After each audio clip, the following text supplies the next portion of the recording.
नमस्कार मित्रों। आज के इस वीडियो में एक बार फिर से आप सभी का बहुत बहुत हार्दिक स्वागत है। हम आशा करते हैं कि आप सभी स्वस्थ होंगे, मस्त होंगे और पूरी तरह से अपनी तैयारी में व्यस्त होंगे। तो मित्रों, आज के इस वीडियो में हम हिंदी व्याकरण के अंतर्गत एक बहुत महत्वपूर्ण टॉपिक है वाक्यांश हेतु एक शब्द। तो आज के इस वीडियो में हम वाक्यांश हेतु एक शब्द से संबंधित सभी महत्वपूर्ण और संभावित प्रश्नों को व्याख्यात्मक तरीके से हल करेंगे और इसके साथ ही उन्हें ट्रिक की सहायता से याद करने का भी प्रयास करेंगे। तो हम आशा करते हैं कि वीडियो आप सबके लिए बहुत ही महत्वपूर्ण होने वाला है, इसलिए इस वीडियो को आप लोग अंत तक जरूर देखें और चैनल पर नए हैं तो चैनल को सब्सक्राइब कर लें। और इसके साथ ही अगर आपको थोड़ा सा उचित लगे तो इस वीडियो को अपने जो परिचित लोग हैं उनके पास भी शेयर करें। तो चलिए ज़्यादा वक्त ना जाया करते हुए हम लोग अपने विषय वस्तु पर आ रहे हैं। और जैसा कि स्क्रीन पर आप देख पा रहे हैं, वाक्यांश हेतु एक शब्द संपूर्ण प्रश्नोत्तरी। और आज की इस प्रश्नोत्तरी का पहला प्रश्न है कि गोद में सोने वाला के लिए एक शब्द होगा। कहने का आशा है कि जो गोद में सोने वाला व्यक्ति है उसके लिए एक शब्द क्या होगा। विकल्प ए कह रहे कि अंकसायनी होगा, विकल्प बी अंकसाई होगा, विकल्प सी अंकस्थ होगा या फिर विकल्प डी अंतेवासी होगा। तो प्रश्न संख्या 1 का जवाब आप सबको देना है। एक बेहतरीन सा प्रश्न आप सबकी स्क्रीन पर है और आपको जवाब देना है। तो धीरे धीरे ढेर सारी भाई बहनों का जवाब भी आ गया। अक्सर विकल्प पी को लॉक किया जाए। अंकसाई इज राइट आंसर, बिल्कुल सही जवाब और बहुत सुंदर तैयारी आप सबकी यहाँ पर दिख रही है। तो निश्चित रूप से आप सब महाबधाई के पात्र हैं, बिल्कुल सही जवाब। और मित्रों, यहाँ पे हम बात करें ना तो देखिए, प्रश्न ये नहीं पूछा जाता है गोद में सोने वाला, बल्कि आपसे ज़्यादातर परीक्षाओं में प्रश्न ये पूछा गया है कि गोद में सोने वाली। अब गोद में सोने वाली अंकसायनी होगी, ध्यान में रखिएगा। तो परीक्षा में कहीं से भी और कुछ भी पूछ सकता है, इसलिए सबसे पहले आपको प्रश्न को पढ़ना होगा और प्रश्न को पढ़ के उसे समझिएगा, फिर आप प्रश्न का जो सही जवाब चुनिएगा। तो बिल्कुल जो विकल्प बी था, अंकसाई इज राइट आंसर। बात करें विकल्प अंकसायनी, तो अंकसायनी का मतलब होता है कि जो गोद में सोने वाली हो। अब जो गोद में सोने वाली है उसे अंकसायनी कहते हैं, ये भी ध्यान रखिएगा। गोद में सोने वाला अंकसाई है। और विकल्प सी की बात करें तो अंकस्थ कौन है ना। देखिए, गोद में स्थान पाया हुआ। अब जो व्यक्ति, बच्चा, बालक कोई भी है जिसे गोद में स्थान मिला है उसे कहते हैं अंकस्थ। और विकल्प डी है अंतेवासी। अंतेवासी क्या है कि वाक्यांश के लिए एक शब्द किसका है, गुरु के समीप या गुरु के पास रहने वाले छात्र को अंतेवासी कहते हैं। तो बिल्कुल प्रश्न संख्या 1 के माध्यम से आपने 4 प्रश्नों को सही किया है और 4 प्रश्नों को बिल्कुल याद करने के लिए अपने नोटबुक में स्टार लगाकर इस प्रश्न को दर्ज कर लीजिए, ठीक है ना। एक बार और चाहिए तो देख लीजिए, गोद में सोने वाली अंकसायनी, गोद में सोने वाला अंकसाई और बिल्कुल गोद में पाया हुआ स्थान अंकस्थ है और गुरु के समीप रहने वाला छात्र जो है अंतेवासी है, ठीक है। चलिए, और मित्रों, मेरे द्वारा जो भी प्रश्नोत्तरी कराई जाती है तो उस प्रश्नोत्तरी का उद्देश्य केवल प्रश्नोत्तरी ही नहीं है, मैं बार बार आपको बताता हूं, बल्कि उस प्रश्नोत्तरी के माध्यम से जो भी टॉपिक मैं स्टार्ट करता हूं, प्रारंभ करता हूं, तो उस टॉपिक को 0 लेवल से लेकर के टॉप लेवल तक के प्रश्नों को कवर करने का मेरा पूरा प्रयास होता है। और इसके साथ ही जो टॉपिक होता है उस टॉपिक के पूरी पकड़ मजबूत करने का मेरा पूरा प्रयास है। तो मित्रों, जो भी भाई बहन नए हैं तो बिल्कुल वो लोग 0 लेवल से टॉप लेवल तक प्रश्नों को पढ़ें, और जो पुराने भाई बहन हैं, काफ़ी दिन से तैयारी कर रहे हैं, जिनकी बहुत अच्छी पकड़ है, तो बिल्कुल आप सब अपनी तैयारी को जांचिए, परखिए, खूब मजबूत करिए मेरे साथ जुड़कर, ठीक है। चलिए, आइए प्रश्न संख्या 2 हम लोग देखते हैं कि जो अंतिम वर्ण में जन्मा हो के लिए शब्द है, यानी कि जो अंतिम वर्ण में जन्मा है उसके लिए एक शब्द क्या है। विकल्प ए कह रहे कि अंत्यज है, विकल्प बी अग्रज है, विकल्प सी आजन्मा है या फिर विकल्प डी अजात शत्रु है। जवाब दीजिए। प्रश्न संख्या 2 आप सबकी स्क्रीन पर है और विकल्प आपके सामने। धीरे धीरे आप सब भाई बहनों का जवाब भी आ गया। अक्सर विकल्प ए को लॉक किया जाए, अंत्यज इज राइट आंसर, बिल्कुल सही जवाब और सुंदर तैयारी है ना। जो अंतिम वर्ण में जन्मा हो उसे कहते हैं अंत्यज, इधर में रखिएगा। अग्रज की बात करें तो अग्र माने आगे है जन्मा, जो आगे जन्मा है उसे अग्रज कहते हैं। आजन्मा, आजन्मा की बात करते हैं जिसका कभी जन्म ही ना हो उसे कहते हैं आजन्मा। बिल्कुल स्टार लगा करके इसे भी अपने नोटबुक में दर्ज करिए। अजात शत्रु, आ माने नहीं, जात माने जन्मा है, कोई शत्रु जिसका, उसे कहते हैं अजात शत्रु। जिसका कोई शत्रु ही ना जन्मा हो, जिसका कोई शत्रु ही ना पैदा हो उसे अजात शत्रु कहते हैं। स्टार लगा करके बिल्कुल इन सभी तथ्यों को अपनी नोटबुक में आप दर्ज कर लीजिए, ठीक है। चलिए, प्रश्न संख्या 3, जिस पर आक्रमण किया गया है वाक्यांश से तो एक शब्द है। अब जिस पर आक्रमण किया गया है, विकल्प ए कह रहे हैं कि आक्रामक है, विकल्प बी आलोचक है, विकल्प सी कह रहे हैं कि उसे आक्रांत कहते हैं, या फिर विकल्प डी कह रहे हैं कि उसे आक्रांता कहते हैं। अब प्रश्न संख्या 3 का जवाब आप सबको देना है। वेरी वेरी मोस्ट इंपॉर्टेंट प्रश्न है, शायद ही कोई परीक्षा हो जिसमें ये प्रश्न ना पूछा गया हो, तो जवाब आप सबको देना है। ये प्रश्न हो सकता है कि जिस पर आक्रमण किया गया हो, या हो सकता है कि जिसने आक्रमण किया गया हो, है ना, जिसमें आक्रमण किया है। तो यहाँ से प्रश्न तो आपकी परीक्षा में बनता ही बनता है, इसलिए मित्रों आप सब इसका जवाब दीजिए। और प्रश्न संख्या 3 थोड़ी देर के लिए आप सबके स्क्रीन पर ठहरा हुआ है और आपके जवाब की प्रतीक्षा में, है ना। जिस पर आक्रमण किया गया है उसके लिए एक शब्द क्या होगा, और आप सबका जवाब भी आ गया कि सर विकल्प सी को लॉक किया जाए, आक्रांत इज राइट आंसर। बिल्कुल सही जवाब और बहुत सुंदर तैयारी आप सबकी। निश्चित रूप से आप सबकी इस तैयारी ने मेरे दिल को जीत लिया है। तो ऐसे ही तैयारी को आपको बरकरार रखना है आगे भी, और बिल्कुल ठीक है।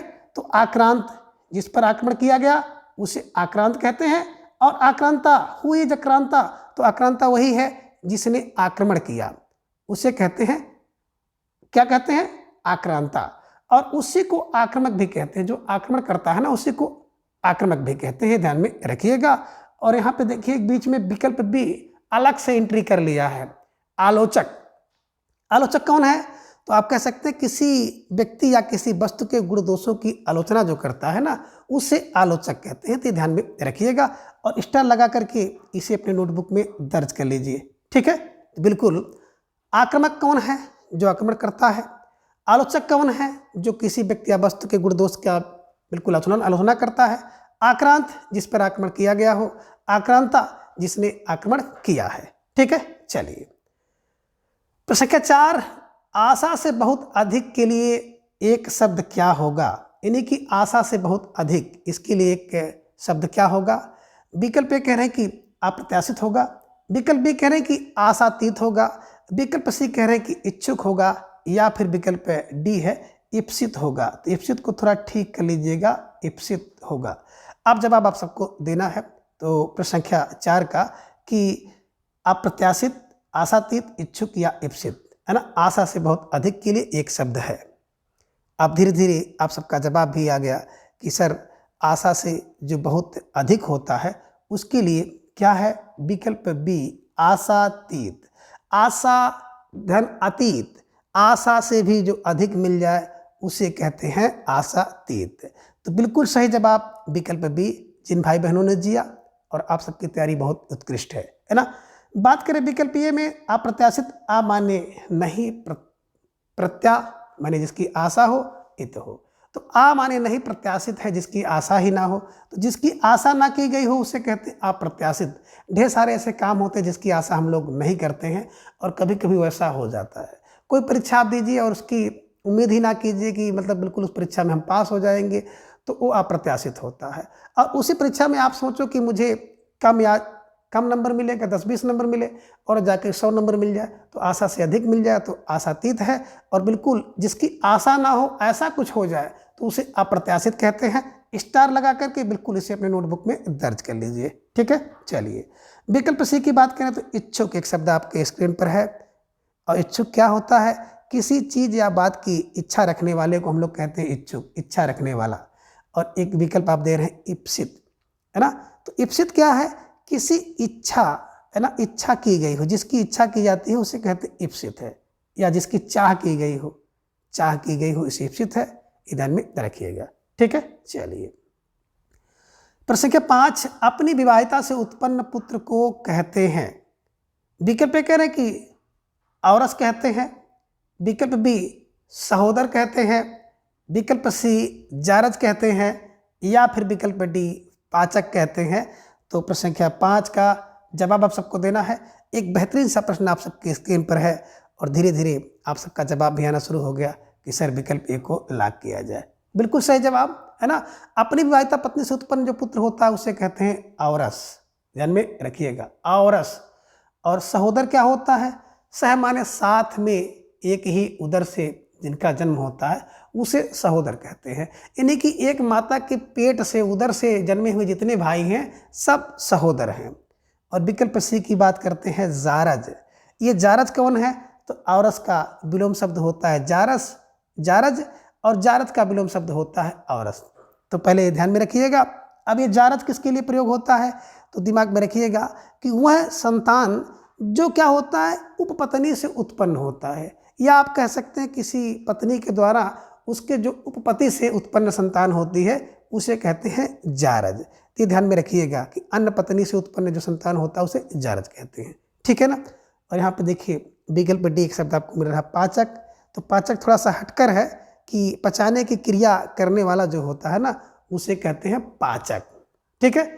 सब कुछ खाइए पिए उसके बाद पचा लीजिए, तो जो पचाता वही पाचक है। जैसे हाजमोला है ना, पचाने का काम करता है। तो आप जो कुछ पढ़ रहे हैं ना और पढ़ने के साथ साथ उसको अगर पचा ले गए तो भैया सही है।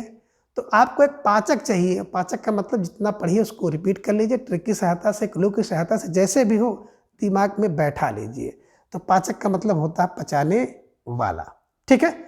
तो बिल्कुल स्टार लगा करके संबंधित तथ्यों को आप अपनी नोटबुक में दर्ज करते हुए आगे चलें, ठीक। प्रश्न 6 है कि जिसमें कुछ करने की क्षमता ना हो के लिए एक शब्द होगा। अब जिसमें कुछ करने की क्षमता ना हो उसके लिए एक शब्द क्या होगा? विकल्प ए कह रहे हैं कि अक्षम्य होगा, विकल्प बी अक्षय होगा, विकल्प सी कह रहे हैं कि अक्षम होगा, या फिर विकल्प डी आसक्त होगा। अब जवाब आप सबको देना है। प्रश्न संख्या 6 आप सबकी स्क्रीन पर है और बहुत प्यारा सा प्रश्न है और बिल्कुल थोड़ा सा जो दिमाग है ना, दिमाग की दही भी बनाने वाला प्रश्न है। तो अब आपको जवाब देना है। धीरे धीरे ढेर सारे भाई बहनों का जवाब भी आ गया। अक्सर विकल्प सी को लॉक किया जाए, है ना। जिसमें कुछ करने की क्षमता ना हो, आ माने नहीं है, क्षम माने क्षमता, उसे कहते हैं अक्षम, है ना। और इसका विलोम शब्द होता है सक्षम। ये ध्यान में रखिएगा, अक्षम और सक्षम, है ना। जिसमें कुछ करने की क्षमता ना हो उसे कहते हैं अक्षम। तो जिन भाई बहनों का जवाब विकल्प सी, बहुत सही जवाब, सुंदर तैयारी, है ना। बात करें विकल्प ए, तो आप देख रहे हैं अक्षम में। अक्षम किसके लिए प्रयोग होता है? जो क्षमा ना किया जा सके उसे कहते हैं अक्षम में, है ना। और एक विकल्प आप यहाँ पे देख रहे हैं अक्षय। अक्षय, अक्षय की बात करें जिसका क्षय ना हो, आ माने नहीं, क्षय माने हो, तो जिसका क्षय ना हो उसे कहते हैं अक्षय। ये ध्यान में रखिएगा। जैसे अक्षय कुमार भी आप देखते होंगे ना, ये ध्यान में रखिएगा। और विकल्प डी है आसक्त। आसक्त माने जिसको व्यवहार में ना लाया जा सके उसे कहते हैं आसक्त। तो बिल्कुल स्टार लगा करके इन सभी तथ्यों को अपनी नोटबुक में दर्ज कर लीजिए, ठीक है।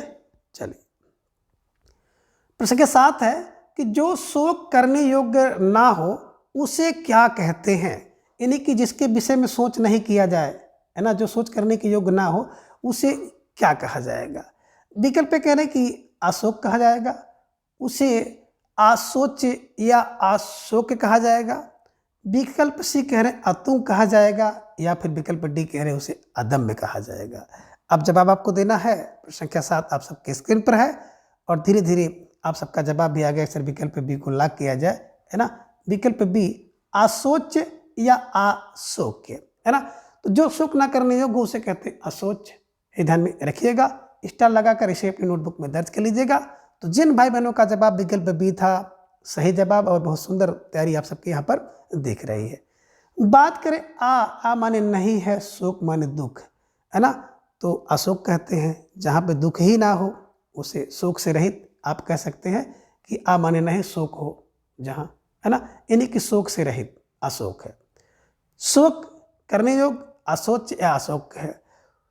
उत्तुंग आप देख रहे हैं एक शब्द, उत्तुंग की बात करें जो ऊंचा ना हो उसे कहते हैं उत्तुंग।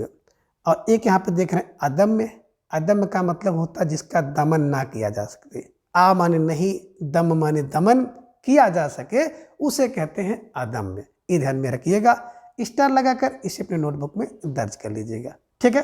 चलिए प्रश्न संख्या 8 है कि धर्मशास्त्र के विरुद्ध कार्य के लिए एक शब्द कौन सा है? यानी कि धर्मशास्त्र के विरुद्ध अगर कोई कार्य होता है तो उसके लिए एक शब्द क्या होता है? विकल्प ए कह रहे कि अधिकृत होता है, विकल्प बी अधरज होता है, विकल्प सी कह रहे कि अधर्म होता है, या फिर विकल्प डी अधर्मण होता है। अब जवाब आप सबको देना है। प्रश्न संख्या 8 आप सबकी स्क्रीन पर है और बहुत बेहतरीन प्रश्न है, तो थोड़ा सा पढ़कर आपको जवाब देना होगा। और धीरे धीरे आप सब भाई बहनों का जवाब भी आ गया कि सर संख्या 8 का विकल्प सी को लॉक किया जाए, अधर्म इज राइट आंसर। बिल्कुल सही जवाब और बहुत सुंदर तैयारी आप सबके यहाँ पर दिख रही है। जो धर्मशास्त्र के विरुद्ध है ना, उसको अधर्म कहते हैं, ये ध्यान में आप रखिएगा। बात करें अधिकृत की, तो अधिकृत का मतलब होता है जिस पर किसी ने अधिकार कर लिया, जिस पर अधि माने अधिकार, कृत माने किया गया हो, तो जिस पर किसी ने अधिकार किया उसे कहते हैं अधिकृत। अधरज यानी कि अधरज, अधरज। आप अधरज की बात करते हैं तो आप देखे होंगे ओठ और अधर, तो ओठ के नीचे का जो भाग होता है जिसे कहा जाता है अधर, तो होठों पर लगी लाली को अधरज कहते हैं, ध्यान में रखिएगा। और विकल्प डी आधर्मण की बात करें तो आधर्मण क्या है, जो ऋण लेता है, यानी कि जो ऋण लेता है यानी कर्जदार व्यक्ति को आधर्मण कहते हैं, ध्यान में रखिएगा। तो निश्चित रूप से जिन भाई बहनों का जवाब विकल्प सी था सही जवाब। सुंदर तैयारी आप सबकी, और स्टार लगा करके इन सभी तथ्यों को अपने नोटबुक में आप दर्ज कर लीजिएगा। ठीक है, चलिए आगे प्रश्न संख्या 9 है, जो कभी ना आया हो के लिए एक शब्द है। अब जो कभी नहीं आया है उसके लिए एक शब्द क्या होगा? विकल्प ए कह रहे हैं कि अनादि होगा उसके लिए, विकल्प बी अनाथ होगा, विकल्प सी अनागत होगा, या फिर विकल्प डी कह रहे हैं कि अनायास होगा। तो प्रश्न संख्या 9 का जवाब आप सबको देना है। एक बेहतरीन सा प्रश्न आप सबकी स्क्रीन पर है और धीरे धीरे आप सबका जवाब भी आ गया। अक्सर विकल्प सी को लॉक किया जाए, अनागत इज राइट आंसर। बिल्कुल, अन माने नहीं, आगत माने आया है जो, उसे कहते हैं अनागत, ये ध्यान में रखिएगा। ठीक है ना। बात करें विकल्प ए, तो आपने देखा तो जिन भाई बहनों का जवाब विकल्प सी था तो बहुत सही जवाब और सुंदर तैयारी आपकी यहाँ पर दिख रही है। तो निश्चित रूप से आप सब बधाई के पात्र हैं और आप सबकी जो तैयारी है उस तैयारी को बिल्कुल और भी मजबूत करना है ना। अनाद की बात करें तो बिल्कुल जिसका कोई आदि यानी कि प्रारंभ ना हो उसे कहते हैं अनाद। अन धन आदि, अन माने नहीं है, जिसका आदि या प्रारंभ उसे अनाद कहते हैं। अनाथ की बात करते हैं तो जिसके माता पिता ना हो उसे कहते हैं अनाथ, और अनाथ का विलोम शब्द होता है सनाथ। ठीक है। विकल्प डी आप देख रहे हैं अनायास। अनायास का बात करें ना तो बिना प्रयास के, अन माने बिना, आयास माने प्रयास के, तो जब बिना प्रयास के जो प्राप्त होता है उसे कहते हैं अनायास। ये ध्यान में रखिएगा, स्टार लगाकर इसे अपने नोटबुक में दर्ज कर लीजिएगा। ठीक है, चलिए प्रश्न संख्या 10 है कि जो जानवर किसी की देख रेख में ना रहा हो के लिए एक शब्द है। अब जो जानवर किसी की देख रेख में ना रहा हो उसके लिए एक शब्द क्या है? विकल्प ए कह रहे हैं कि अनेर है, विकल्प बी अन्ना है, विकल्प सी अन्योदर है, या फिर विकल्प डी अपेय है। तो प्रश्न संख्या 10 का जवाब आप सबको देना है। एक बेहतरीन सा प्रश्न है कि जो जानवर किसी की देख रेख में ना रहा हो उसके लिए एक शब्द क्या होगा, और आप सबका जवाब फौरन आ गया। अक्सर विकल्प ए को लॉक किया जाए, अनेर इज राइट आंसर, है ना। अनेर कहते हैं अनेरे का जानवर है, तो अनेर माने छोटा जानवर है, घुमा टहलने वाला है, जिसको किसी ने देखा परखा नहीं है, तो किसी की देख रेख में जो नहीं रहता है उसे कहते हैं अनेर। ये ध्यान में रखिएगा, है ना। और देखिए है ना, गांव में लोग कहते हैं अनहरिया है ना, ऐसा कोई जानवर है तो लोग कहते हैं अनहरिया जानवर है, अनेर, है ना। विकल्प बी की बात करते हैं अन्ना। अब अन्ना कौन है? तो जो दूध पिलाने वाली धाय होती है उन्हें अन्ना कहते हैं, ध्यान में रखिएगा। और आप एक देख रहे हैं विकल्प सी में अन्योदर, तो अन्य उदर माने एक से अधिक माताओं से उत्पन्न जो भाई होते हैं उन्हें कहते हैं अनोदर, और अनोदर का जो विलोम शब्द होता है सहोदर होता है। सह माने एक ही, उदर माने पेट से जन्मे सभी भाई को सहोदर कहते हैं, लेकिन अन्य माताओं के उदर से उत्पन्न जो पुत्र होते भाई होते हैं उन्हें अन्योदर कहते हैं। विकल्प डी की बात करें तो अपेय, आ माने नहीं, पेय माने पीने योग्य हो, तो जो पीने योग्य ना हो उसे कहते हैं अपेय, ये ध्यान में रखिएगा। तो प्रश्न संख्या 10 का विकल्प ए इज राइट आंसर। प्रश्न संख्या 11 है कि जिसका पता ना हो के लिए एक शब्द है, यानी कि जिसका पता ना हो उसके लिए एक शब्द क्या होगा? विकल्प ए कह रहे हैं कि अज्ञात, विकल्प बी अज्ञातवास, विकल्प सी अज्ञात कुल, या फिर विकल्प डी अज्ञेय। अब जवाब आप सबको देना। प्रश्न संख्या 11 आप सबके स्क्रीन पर है और धीरे धीरे आप सबका जवाब भी आ गया कि जिसका पता ना हो ना उसे कहते हैं अज्ञात है। कहते भैया अज्ञात आदमी का 100 मिल गया, अज्ञात आदमी का बिल्कुल पर्स छूट गया। तो अज्ञात का मतलब है आ माने नहीं ज्ञात हो जिसका, तो जिसका पता आपको नहीं पता वही तो अज्ञात है। ठीक है ना। अज्ञातवास का मतलब क्या होता है? तो ऐसे स्थान पर निवास करना जहाँ जिसे कोई ना जानता हो, उसे कहते हैं अज्ञातवास। कहाँ पे बोले अज्ञातवास में है, ऐसे स्थान पे रहते हैं जहाँ कोई जानता नहीं है। अज्ञात कुल, जिसके कुल का पता ना हो तो उसे कहते हैं अज्ञात कुल। किस कुल से है, कुल तो नहीं पता है ना। अज्ञे, आ धन गे, आ माने जिसे, आ माने नहीं जिसे जाना जा सके, उसे कहते हैं अज्ञेय। ठीक है, तो ये ध्यान में रखिएगा। स्टार लगाकर इससे संबंधित सभी प्रश्नों को अपनी नोटबुक में दर्ज कर लीजिएगा। प्रश्न संख्या 12 है कि जिसको जीता ना जा सके के लिए एक शब्द क्या होगा। विकल्प ए कह रहे हैं कि अनंत होगा, विकल्प बी अजात शत्रु होगा, विकल्प सी अजय होगा, या फिर विकल्प डी असंभव होगा।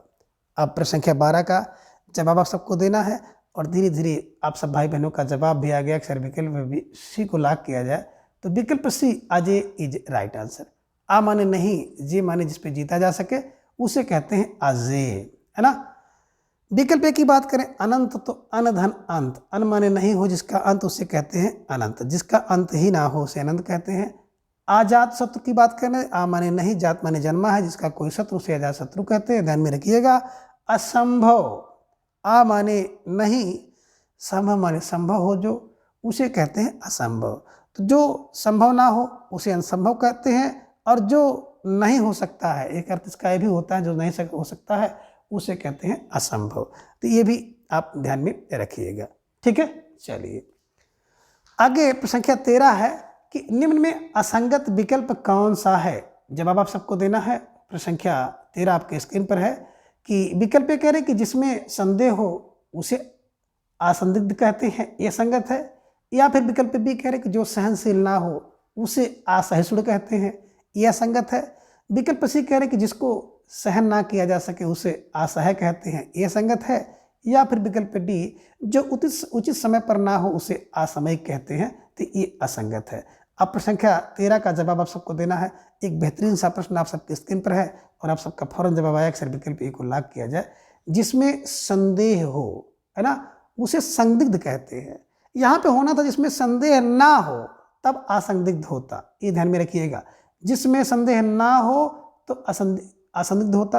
अब जिसमें संदेह है तो भैया जिसमें संदेह उसको संदिग्ध कहेंगे, तो बिल्कुल यही असंगत है। जवाब संख्या 13 का विकल्प ए इज राइट आंसर। और जिन भाई बहनों का जवाब विकल्प ये था तो निश्चित रूप से आप सबकी तैयारी बहुत मजबूत है और आप सबको प्रश्न को इसी तरह से पढ़ना है। कभी कोई प्रश्न में जिसमें संदेह है, जिसमें नहीं है ना, ये ध्यान में रखिएगा।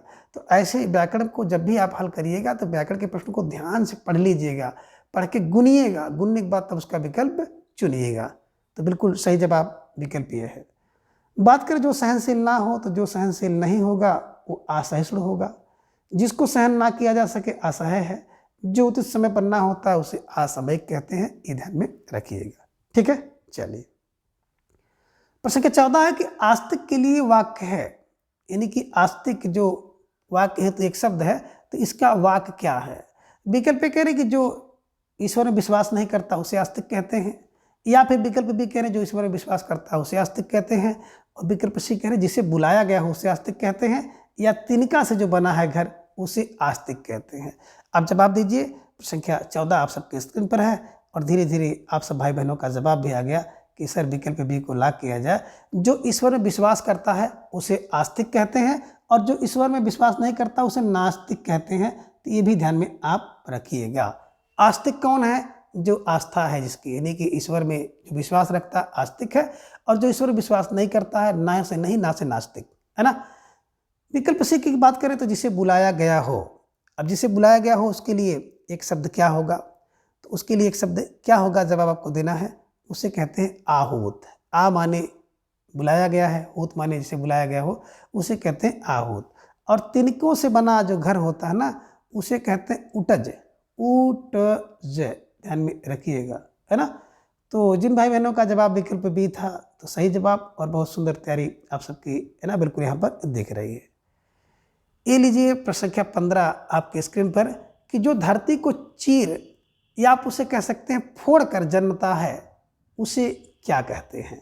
विकल्प कह रहे हैं कि वीर कहते हैं, विकल्प बी कह रहे हैं महावीर कहते हैं, विकल्प सी कह रहे हैं कि उद्भिज कहते हैं, या फिर विकल्प डी मरुद्भिज कहते हैं। जवाब दीजिए। प्रश्न संख्या 15 आप सबकी स्क्रीन पर है और धीरे धीरे आप सब भाई बहनों का जवाब भी आ गया कि सर जो धरती को चीर कर या फोड़ कर उत्पन्न होता है ना, उसे विकल्प सी उद्भुज कहते हैं। तो निश्चित रूप से जिन भाई बहनों का जवाब विकल्प सी था सही जवाब, और बहुत सुंदर तैयारी आप सबके यहाँ पर दिख रही है। स्टार लगाकर इस प्रश्न को बिल्कुल अपनी नोटबुक में दर्ज कर लीजिए। बात करें विकल्प डी मरुद्भिज की, तो मरु माने बिल्कुल मरुस्थल में जो जन्मता है उसे मरुद्भिज कहते हैं, यानी कि ऐसा पौधा जो मरुस्थल में जन्म लेता है उसे मरुद्भिज कहते हैं। ठीक है, चलिए प्रश्न संख्या 16 है कि छाती के घाव को क्या कहते हैं। विकल्प ए कह रहे कि उरग कहते हैं, विकल्प बी कह रहे कि उर्छत कहते हैं, विकल्प सी ऊसर कहते हैं, या फिर विकल्प डी उपप्लव कहते हैं। अब जवाब आप सबको देना है। प्रश्न संख्या 16 आप सबके स्क्रीन पर है, और धीरे धीरे आप सब भाई बहनों का जवाब भी आ गया कि सर विकल्प बी को लॉक किया जाए। विकल्प बी उर धन छत है ना, बात करें तो उर्छत। उर माने होता है छाती, हृदय, और उसका जब छत होता है, घाव लगती है, तो उसे कहते हैं उर्छत। उर्छत माने होता है छाती के घाव को उर्छत कहते हैं। उरग की बात करते हैं, उरग उर माने छाती के बल जो चलता है उसे कहते हैं उरग, यानी कि सर्प। सर्प को देखे होंगे ना, वो बिल्कुल अपने छाती के बल से ही चलता है, इसलिए उसे उरग कहते हैं। विकल्प सी की बात करें तो ऊसर। ऊसर का मतलब होता है कि ऐसी भूमि जिस पर कुछ ना पैदा हो उसे कहते हैं ऊसर। ये भी आप ध्यान में रखिएगा, ऐसी भूमि जिस पर कुछ भी ना पैदा होता है उसे कहते हैं ऊसर। और विकल्प डी है उपप्लव। उपप्लव का मतलब होता है आकाश में जो तारों का टूटना होता है उसे उपप्लव कहते हैं। ठीक है, तो स्टार लगाकर इसे अपने नोटबुक में दर्ज कर लीजिएगा। प्रश्न संख्या 17 है कि कुल का नाश करने वाला है ना। अब ये वाक्य है कुल का नाश करने वाला, इसके लिए एक शब्द क्या होगा। विकल्प कह रहे कुलांगार होगा, विकल्प बी कह रहे कुमार्ग गामी होगा, विकल्प सी कह रहे कुसंगी होगा, या फिर विकल्प डी कुलीन होगा। तो प्रश्न संख्या 17 का जवाब आप सबको देना है। एक बेहतरीन सा प्रश्न आप सबके स्क्रीन पर है, और धीरे धीरे आप सबका जवाब भी आ गया। अक्सर विकल्प ए को लॉक किया जाए, कुलांगार इज राइट आंसर है ना। जो कुल का नाश करने वाला होता है ना उसे कुलांगार कहते हैं। कुलांगार कुल का अंगार है, ध्यान में रखिएगा। ठीक है, बात करें विकल्प बी कुमार्ग गामी की, तो कुमारगामी का मतलब होता है बुरे मार्ग पर चलने वाला व्यक्ति कुमारगामी होता है। विकल्प सी कह रहे कुसंगी, तो बुरी संगत में रहने वाला जो होता है उसे कुसंगी कहते हैं। और विकल्प डी की बात करें तो कुलीन, एक शब्द आप देख रहे हैं कुलीन है ना। तो कुलीन का मतलब होता है अच्छे कुल में उत्पन्न हुआ, अच्छे कुल में जो जन्म लिया है उसे कुलीन कहते हैं। तो निश्चित रूप से जिन भाई बहनों का जवाब विकल्प ए था, कुलांगार था, तो बिल्कुल सही जवाब, और बहुत सुंदर तैयारी आप सबके यहाँ पर दिख रही है। तो निश्चित रूप से आप सब बधाई के पात्र हैं। ठीक है, चलिए प्रश्न संख्या 18, किए गए उपकार को ना मानने वाला हेतु एक शब्द है। विकल्प कह रहे कि जो किए गए उपकार को नहीं मानता है उसे कृतज्ञ कहते हैं, विकल्प बी कृतज्ञ कहते हैं, विकल्प सी कृतार्थ कहते हैं, या फिर विकल्प डी कृपण कहते हैं। तो अब प्रश्न संख्या 18 का जवाब सबको देना है, और धीरे धीरे आप सबका जवाब भी आ गया कि सर प्रश्न संख्या है ना 18 का जो किए गए उपकार को नहीं मानता है ना उसे विकल्प बी कृतज्ञ कहते हैं। ये ध्यान में रखिएगा। विकल्प में देखें कृतज्ञ की बात करें तो जो किए गए उपकार को मानता है उसे कृतज्ञ कहते हैं। विकल्प सी कह रहे कृतार्थ, यानी किसी की कृपा से जो है क्या करते हैं, किसी की कृपा पूर्वक पसंद आ जाता है तो उसे कहते हैं कृतार्थ। ठीक है ना, किसी की कृपा से पूर्णता को प्राप्त करना कृतार्थ होता है। और कृपण की बात करते हैं तो कृपण माने होता है कंजूस, अत्यधिक कंजूसी करने वाले को आप कहते हैं कृपण। तो निश्चित रूप से प्रश्न संख्या जो 18 है ना, 18 का जो जवाब है किए गए उपकार को ना मानने वाला विकल्प बी कृतज्ञ is right answer. Very very most important प्रश्न है, स्टार लगाकर इसे अपने नोटबुक में छाप लीजिए। प्रश्न संख्या 19 है कि वह नायिका जो कृष्ण पक्ष में अपने प्रेमी से मिलने के लिए जाती है, इसके लिए एक शब्द क्या होगा, है ना। कोई प्रेमिका है जो कृष्ण पक्ष माने काली रात में, जब काली रात होती है तो अपने प्रेमिका से, अपने प्रेमी से मिलने जाती है, तो उसके लिए एक शब्द क्या होगा।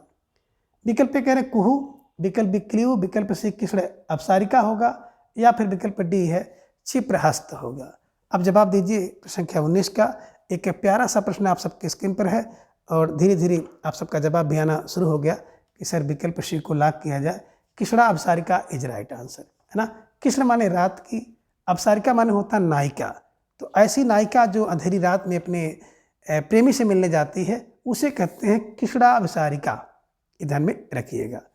विकल्प पे आप देख रहे हैं ना, कुहू एक शब्द आपको स्क्रीन पर है। अब कुहू का मतलब है कि अमावस की रात को कुहू कहते हैं, ये ध्यान में रखिएगा। तो कुहू क्या है? अमावस की रात को कुहू कहते हैं। विकल्प बी है क्ल्यू। क्ल्यू का मतलब होता है जो प्रसुप्तहीन हो उसे कहते हैं क्ल्यू।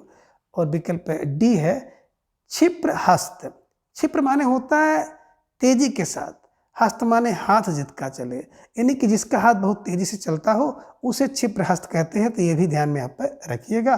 स्टार लगा करके इस प्रश्न को बिल्कुल अपने नोटबुक में दर्ज कर लीजिएगा, ठीक है। चलिए, प्रश्न संख्या 20 है कि असंगत विकल्प कौन सा है। विकल्प कह रहे कि जो बोल नहीं सकता उसे गूंगा कहते हैं, यह संगत है। विकल्प भी कह रहे कि जो बात गूढ़ है यानी कि रहस्यपूर्ण हो उसे गुडुक्ति कहते हैं, ये सही है, ये असंगत है। विकल्प सी कह रहे जो इंद्रियों के ज्ञान के बाहर हो उसे गोतीत कहते हैं, ये संगत है। या फिर विकल्प डी कह रहे हैं कि जिम्मेदारी पूरी करने वाला उसको गैर जिम्मेदार कहते हैं, ये असंगत है। अब जवाब आप सबको देना है। प्रश्न संख्या 20 आप सबके स्क्रीन पर है और धीरे धीरे आप सबका जवाब भी आना शुरू हो गया कि सर विकल्प डी को लॉक किया जाए। जिम्मेदारी पूर्ण कार्य करने वाले को जिम्मेदार कहते हैं, है ना। जिम्मेदारी पूर्ण कार्य ना करने वालों को गैर जिम्मेदार कहते हैं। तो यही असंगत है। जिम्मेदारी पूर्ण काम करेगा तो जिम्मेदार होगा और जिम्मेदारी पूर्ण काम ना करेगा तो गैर जिम्मेदार होगा, ये ध्यान में रखिएगा, ये असंगत है। यहाँ पे जिम्मेदार होना था, है ना, कि जिम्मेदारी पूर्ण काम करने वाला जिम्मेदार होता है। तो निश्चित रूप से जिन भाई बहनों का जवाब विकल्प डी था, बहुत सही जवाब और सुंदर तैयारी आप सबकी यहाँ पर दिख रही है, तो निश्चित रूप से आप सब बधाई के पात्र हैं। प्रश्न संख्या क्या 21 है कि कार्य करने की इच्छा के लिए एक शब्द होगा, यानी कि जो कार्य करने की इच्छा है इसके अंदर उसे क्या कहते हैं। विकल्प कह रहे कि चिकीर्षा होता है, विकल्प बी कह रहे कि चिकुर्षु होता है, विकल्प सी जिज्ञासा या फिर विकल्प डी जिगुसु। तो प्रश्न संख्या 21 का जवाब आप सबको देना है। एक बेहतरीन सा प्रश्न आप सबके स्क्रीन पर है और धीरे धीरे आप सबका जवाब भी आ गया कि कार्य करने की इच्छा चिकीर्षा, चिकीर्षा, इच्छा चिकीर्षा। यहाँ पे देखिए आकारांत, इसको भी आकारांत करिएगा, है ना। और कार्य करने का इच्छुक चिकुर्षु होता है, कार्य करने की इच्छा रखने वाला चिकुर्षु होता है, ध्यान में रखिएगा।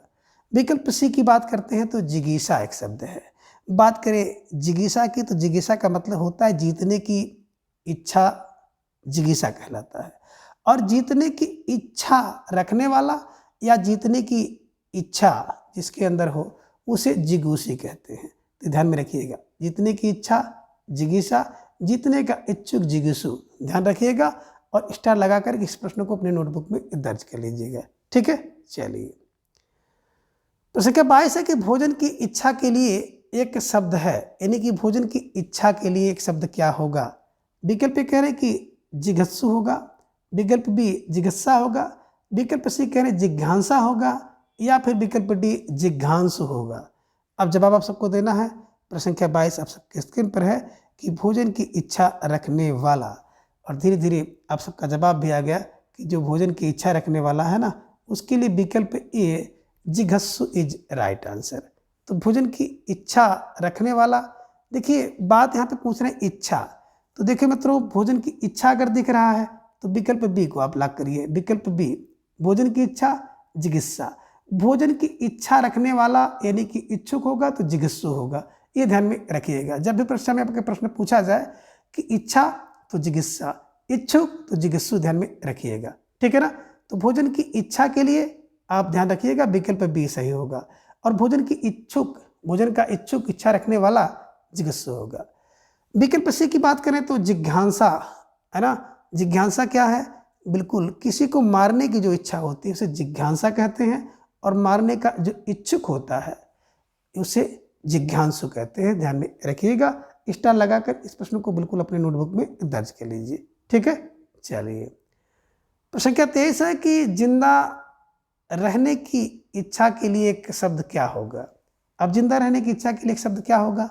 विकल्प कह रहे हैं कि जीजी बिसा होगा, विकल्प बी जीजी विसु होगा, विकल्प सी जिज्ञासा या फिर विकल्प डी जिज्ञासु होगा। अब प्रश्न संख्या 23 का जवाब आप सबको देना है।